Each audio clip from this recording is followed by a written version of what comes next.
जो गठबंधन को नहीं संभाल पा रहे, मेरी तो समझ के परे है कि भाई ये लोग कौन सी दुनिया में ये लोग जी रहे हैं।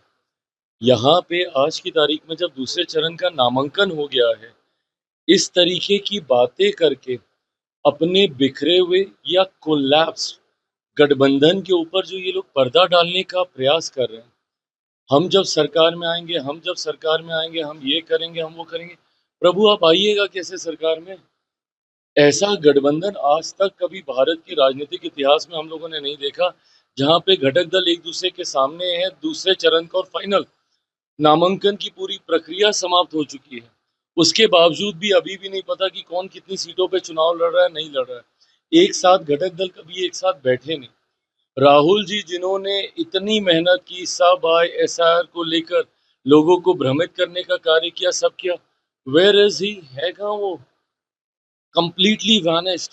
इतना यहाँ पे गठबंधन में बवाल चल रहा है, क्या ये नैतिक जिम्मेदारी दो बड़े घटक दलों की नहीं थी?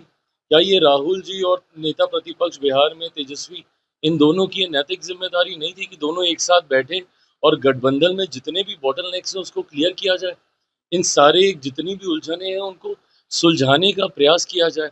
ये तो गंभीरता का अभाव दिखाता है। ये तो शरीर से दिखाता है कि शायद कांग्रेस सीरियस ही नहीं है बिहार के चुनाव को लड़ने को लेकर।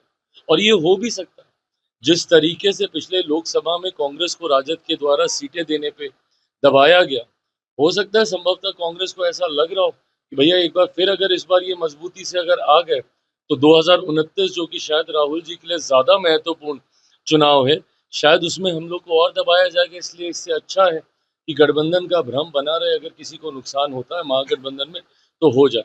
हकीकत है, जितने भी ये लोग लोक लुभावन बहाने वादे जो भी है कर लें, हकीकत है 14 नवंबर के बाद बिहार में सिर्फ और सिर्फ एनडीए की सरकार बनने जा रही है।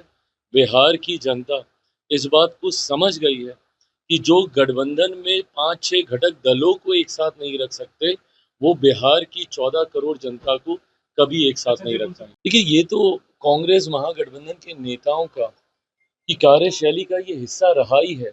समाज के जितने वीकर सेक्शन के लोग हैं, वंचित वर्ग के लोग हैं, उनको कैसे अपमानित करना, उनको कैसे भ्रमित करके रखना, उनको कैसे धोखे में रखना, और जब मौका मिले तो सिर्फ अपनी राजनीतिक रोटियां सेकना, ये कांग्रेस राजद इन लोगों का पुराना कार्यशैली का तरीका है।